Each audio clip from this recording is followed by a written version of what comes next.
This is Out Loud and Laughing. What is up, chosen fam? Welcome back to another episode of Out Loud and Laughing. Today, we are in the presence of a true architect of our community's digital future. When the mainstream media turned a blind eye to our stories, this man didn't just ask for a seat at the table, he built an entire media empire from the ground up to ensure our voices would never be silenced again. If you ever found a safe space to travel through gay cities, felt seen by a headline on LGBTQ Nation, or shared a laugh and a deep dive on queerty, you have his vision to thank. He evolved from a high powered Yahoo tech titan into a powerhouse media mogul and a fearless advocate for queer families. He is the visionary CEO of Q Digital and a man who proves that when you lead with heart and authenticity, you can change the world. Please welcome to the pod the legendary Scott Gatz. Hey, Scott. Thank you very much for having me, and God, that was incredibly sweet. I don't know if I deserve all that, but I'll take it. Thank you. That Golden Globe over your shoulder would, is that a Golden Globe or is that It's an an Emmy? Emmy. It's an Emmy, Emmy. yeah, it would Yeah. suggest differently. But I will say that we are so thrilled to have you here. We've definitely done our research and we've looked through your history, and it's honestly a bit intimidating to the both of us. But you spent over a decade over at Yahoo and during the early days of the internet, essentially helping out build the digital world we live in today. But before we get into the mobile talk, we wanted to take it back just a little further. So, most of our chosen family is meeting you for the first time. Can you tell us a bit about early Scott? Where did you grow up? And was there a moment in those early years when you realized that you weren't just going to follow the status quo, but actually create your own path? Yeah, I don't know if I grew up in the city of Chicago, I think sadly, probably like a lot of gay kids, I was bullied in middle school. My 7th grade bully was just kinda awful, and I don't know that I can say this now, but I don't know if I realized it then that I just kinda wanted to prove to the world that I was worth more than those folks were giving me credit for. And I think that created this passion in me. I discovered television, something that I love just watching TV. So I just had a passion to make television, to TV news specifically.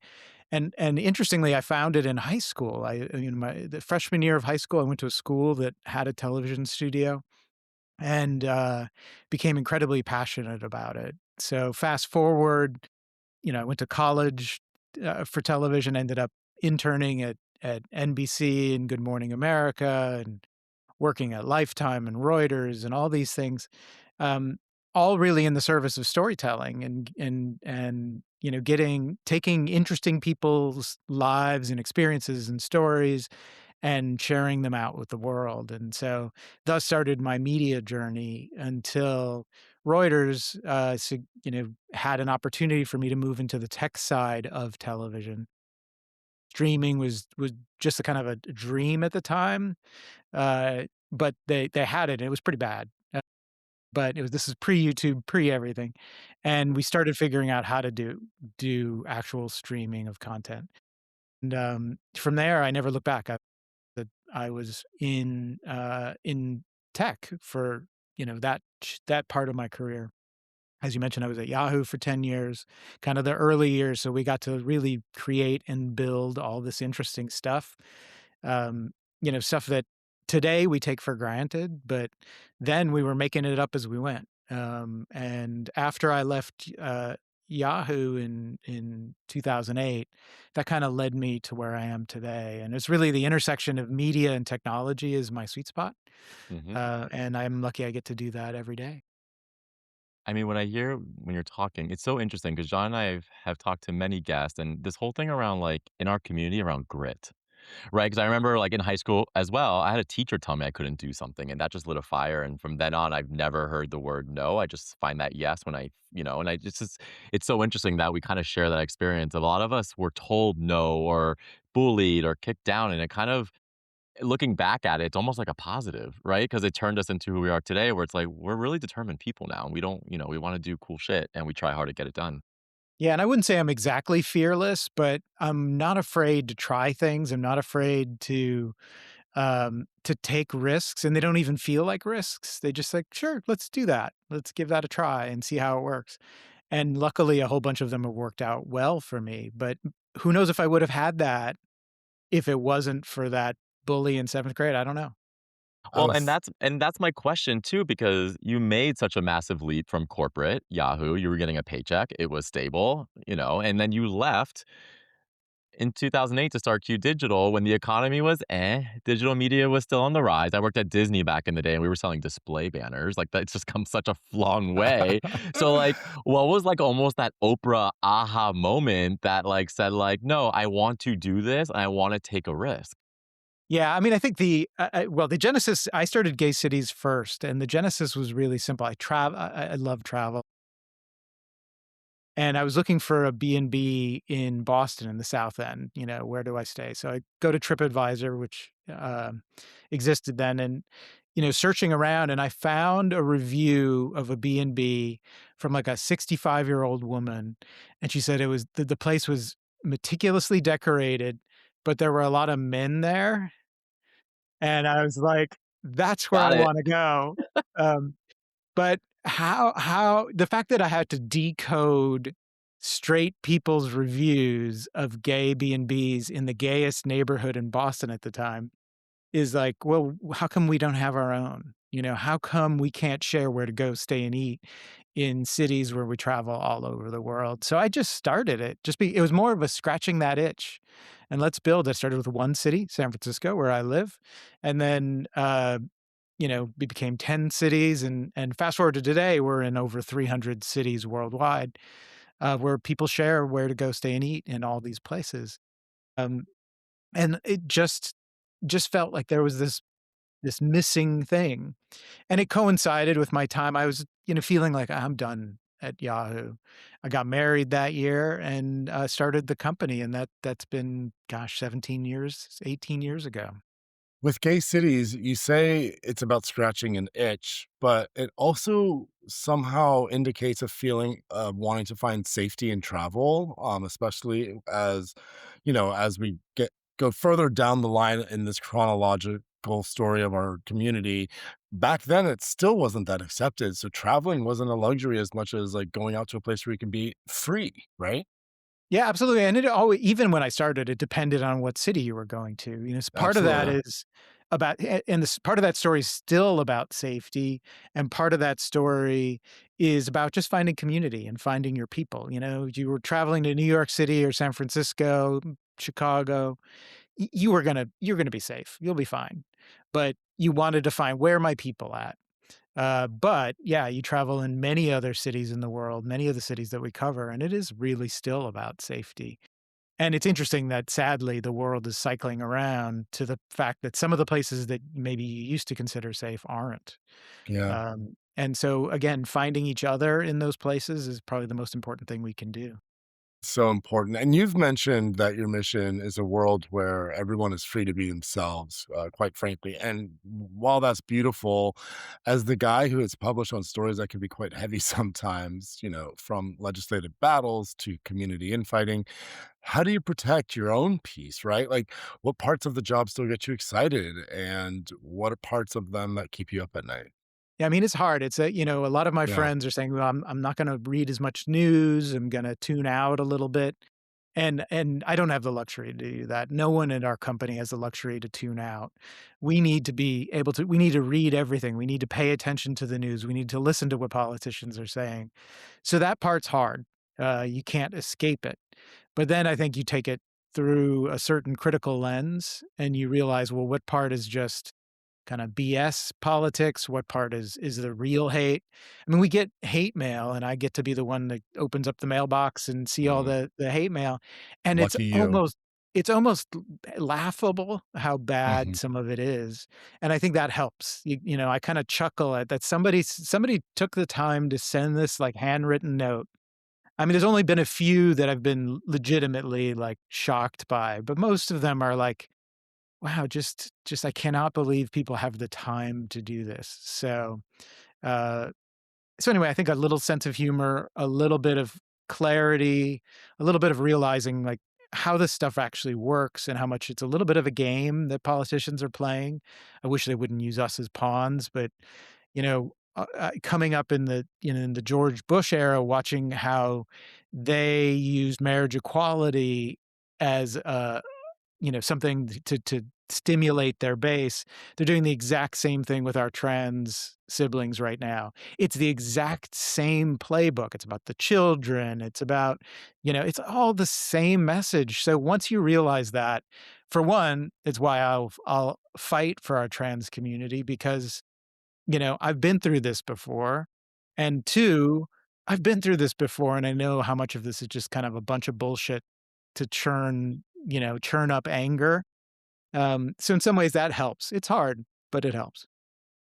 I mean, it's dark stuff, you know? I think, like you, John and I also fight for the community. All the letters in our community I think are super important. I think while your publications drive awareness and education for people in the community, what I really enjoy is that it drives education for people outside the community, right? Like we have people close to us who have voted for on the other side and don't necessarily understand that that vote, how much it truly affects our community. And so you're creating a place where it's actually factual and people actually can get the actual data versus to your point, all that clickbait that's going around just to, drive up those clicks and, these crazy headlines. And at the end of the day, it's just it's so important what you're doing. Well, thank you. I mean, we really do believe that. I mean, ultimately, we see ourselves as we want to entertain and educate folks. We want to amplify the voices of the queer community. We want to inspire action, and all of those things um, can have wider circles and really educate folks. And our content's distributed in lots of different ways. You can come to one of our websites, lgbtqnation.com, queerty.com. You can see us on Flipboard or Smart News or Apple News or MSN. And MSN is when people start up their browser on Windows, our news can show up there and it's seen by millions and millions of people each month. And hopefully, maybe that's chipping away at some of these other messages and changing people's minds, or at least leaving them a little bit more open to a world that's different than the one we have today. If there's one thing that I've sort of pieced together in my short 41 years on this planet is the power of stories, the power of communities who corral around those stories. And I was interested to get your take on what does it mean to forge a community together for you? Here at Out Loud and Laughing, we call our audience our chosen family. And it seems, just based off of a lot of the things we know about you, that that's very important to you. I'm interested to how that plays a role in your professional and personal life. Yeah, I mean, I kind of joke in some ways I've become a professional gay. So the circles I get to run in, the people I get to meet, the stories we get to tell are all kind of in service of that. And I'm Yeah. so very lucky to be in rooms with people that I get to learn from and connect with and partner together because we all kind of have the same hope. Again, it's like, as you said, the mission is super simple for us. We want a world where everyone is free to be themselves and live their life to the fullest.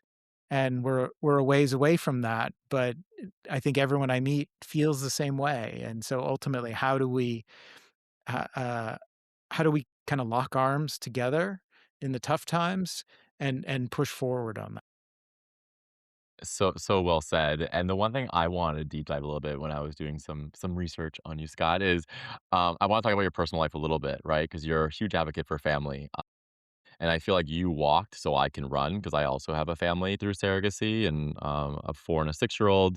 You're also on the board of family equality. And, for many in our chosen fam, the idea of family can feel complicated or even out of reach. And the one thing I like to ask is because I couldn't fathom what it was like to be a father.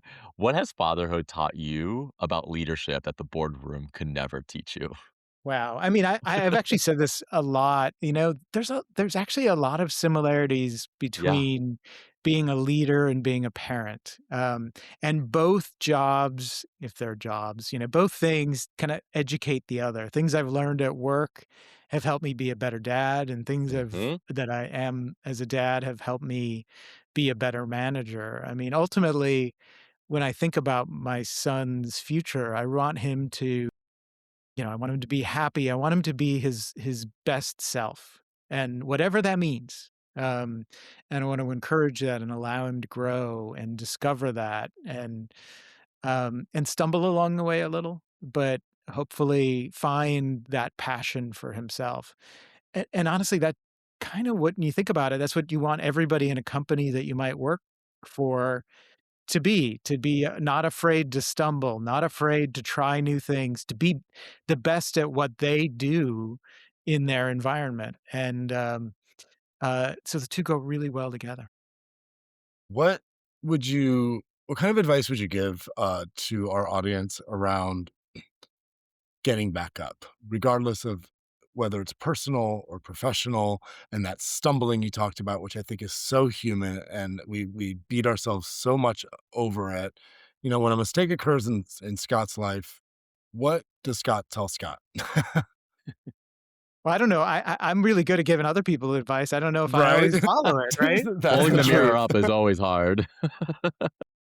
But you know, it's rarely about you or your abilities when you stumble or fall. It's maybe you didn't have enough info. Maybe there's external factors that you can't control. Maybe the idea just wasn't really the right idea of the thing you tried. Um, it's not necessarily, and most likely, it's not about you. It's about all those other things. So, okay, that didn't work. Try this other thing. Do I follow that all the time? I don't know, but it is, I think, kind of a universal truth that you just gotta try something else, or try to refine the thing, or uh, don't be afraid to be like, that didn't work. Well, thank you for sharing that, and I'm sure there have been a few stumbles, but there have been many more wins. You received the Barbara Giddings Award from GLAAD for excellence in LGBTQ media. Giddings was a pioneer who said our stories matter. And in an era of TikTok, where what 15-second videos are bringing people fame, how are you ensuring that deep, nuanced history of our movement doesn't get lost in the feed? Well, you gotta do both. I mean, Mhm. you can't I know you guys do this with your podcast, right? You gotta release the clips to get somebody interested in coming to hear the whole podcast. So, it's the same in really everything. And by the way, the media when I worked at Good Morning America and NBC versus today is a world of difference. And there's probably been 50 different worlds of difference along the way, right? So the universal truth of the one thing that's constant is change. You just gotta kinda change with it, and that means you're doing more on TikTok, you're doing more on Instagram. You're trying to get to figure out how to make your message, stick, get someone excited, and then pull them over. But I do believe firmly that you wanna pull them somewhere, and you wanna have more context for the folks that are like, "Hey, I wanna learn more about that." Create that space for that too. You can't just say, "Okay, this is all I'm gonna do." Or at least that's my particular take on how to kinda balance all those stories, because some stories are worth the time, and some people have done amazing things and are worth you hearing about, so come and listen to them. It's so true. I think it's important to, again, spend time in that space because that's where the audience is and you wanna follow them and you wanna follow the trends, but I feel like most most people do it ethically, like yourself, and some don't, right? And so at least you're doing it, but you're doing it right. I work at YouTube, so I'm very familiar with the trend of shorts and all of these things, and you just see people some people trying to just, like, change the system or, like, Cheat the system. cheat the system, cheat Yeah. the algorithm, all of those things, and so, I I mean, but agree. hasn't that been the case again the whole time? Like, whatever the Yeah, system is, somebody's figuring out how to cheat it, how to drive engagement, whatever the numbers are that somebody cares about. So in some ways, you gotta play that game, but recognize that it's a game, yeah, and again, do it in a way like I hope we do it in a way that's ethical and thoughtful. But we want people to see the stuff, so we're gonna have to make sure that maybe our headlines are a little punchier than they used to yep, be, yep. or our video clips are sassier than they once were. So be it.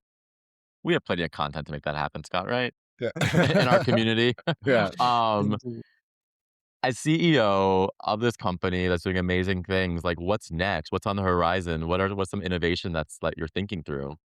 Well, it's interesting. I mean, we're in such a challenging time, to be fair, in queer media.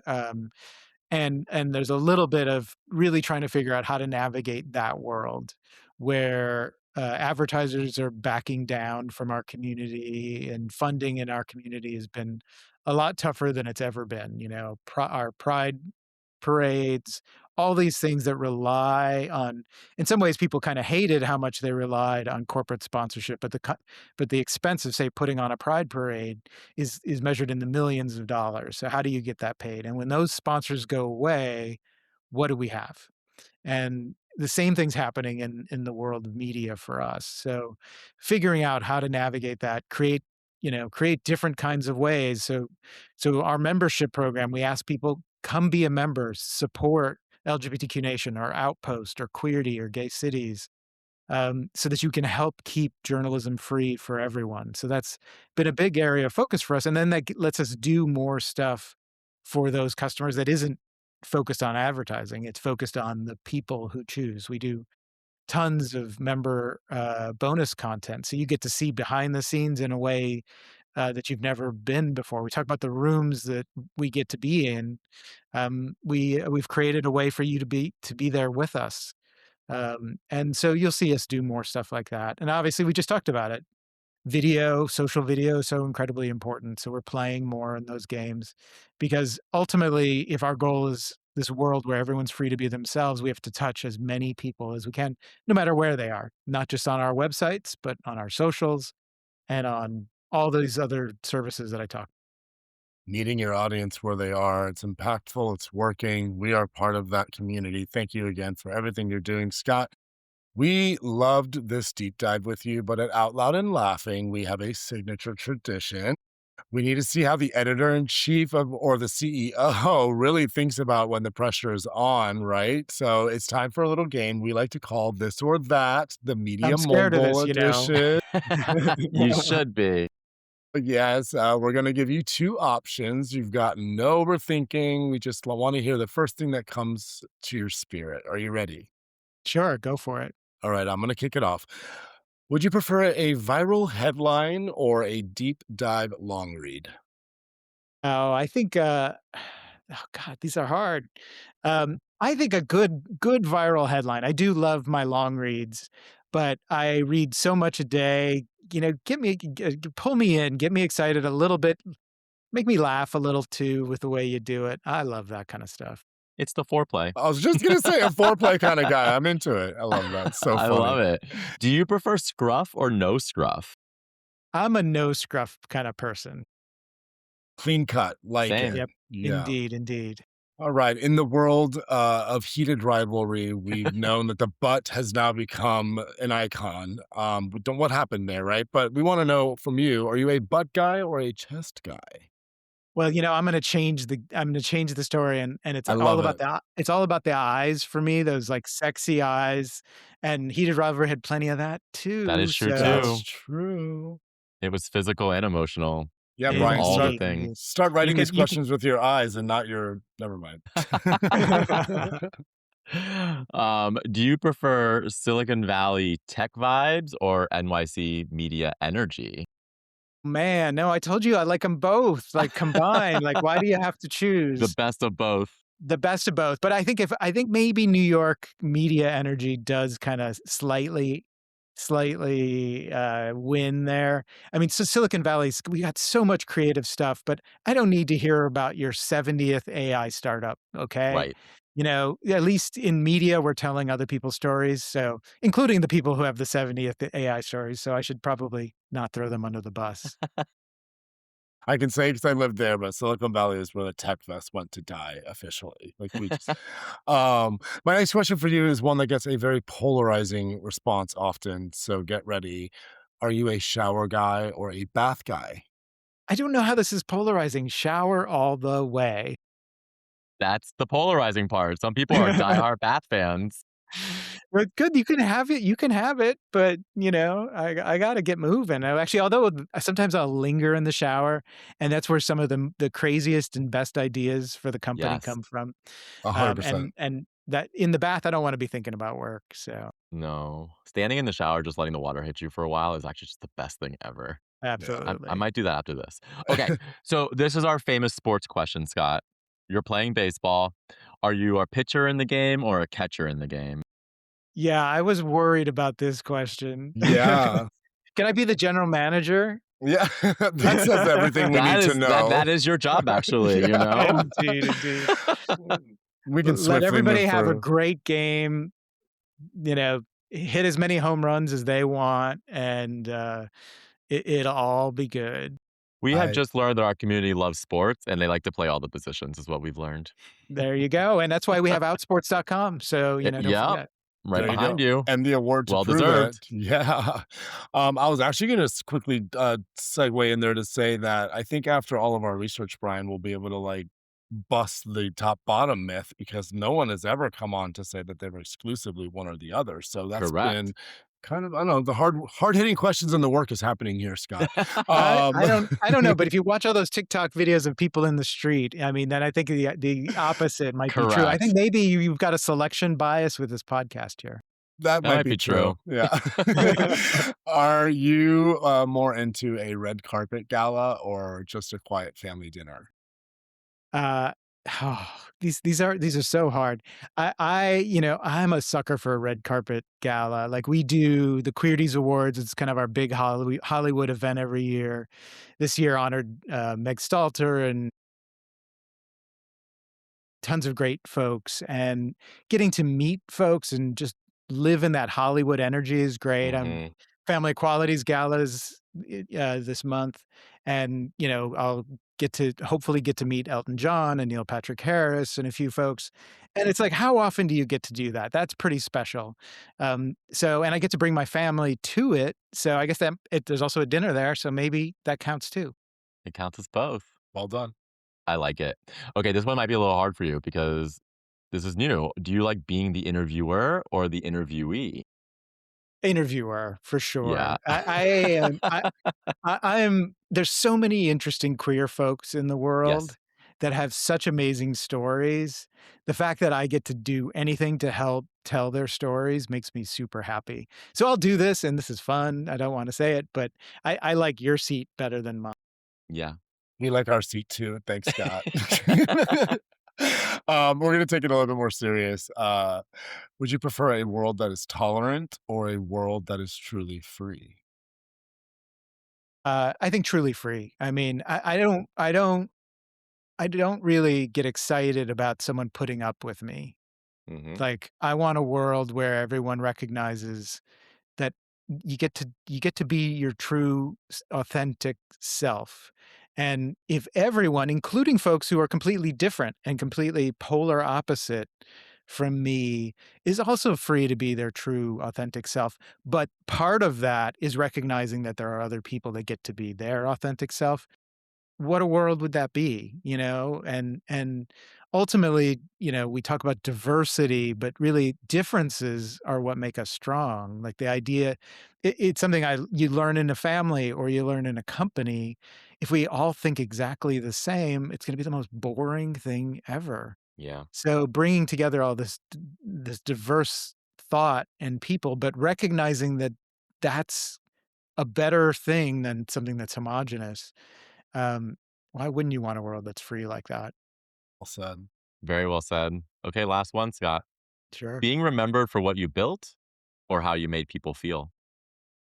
How we made people feel. And hopefully with what we're building, we can actually change that. But um, especially, if I look at it on a personal level, my family, I care very much about the love and joy that our family has for each other and for the world. And um, that's a much better legacy than anything I could build, no matter how awesome it is. Well, I think that's a perfect place to punctuate it, Scott. This has been such an honor, truly, and thank you for being part of our chosen family today and for everything you're doing to keep our community voice loud and clear and front and center, really.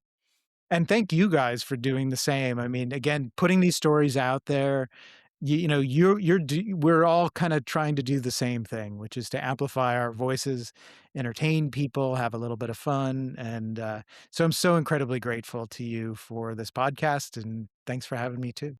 Yeah. Where can our listeners follow and support Q Digital, all the different publications you're putting out? Like, what can our followers do? Yeah, so, you can find the names of all of our properties, you can find them on social, Queerty, Gay Cities, LGBTQ Nation, and Outsports, outsports.com and queerty.com, lgbtqnation.com, gaycities.com. So go check them out, follow us, and, if you're so inclined and you wanna make sure that this work remains free for everyone, become a member. Just $5 or $10 a month, which you spend on all these other publications that aren't doing Hmm. a great job for our community. $5 or $10 a month can keep LGBTQ media free for everyone. Everybody go find the incredible work and stories that Scott and his team are producing for us. Thank you, Scott. Chosen family, thank you for tuning in. Stay authentic, stay loud, and keep laughing. We'll catch you on the next one. Bye, y'all. Bye, everyone. This was Out Loud and Laughing. We're available everywhere you get your podcasts: Spotify, Apple, YouTube, iHeart, or wherever.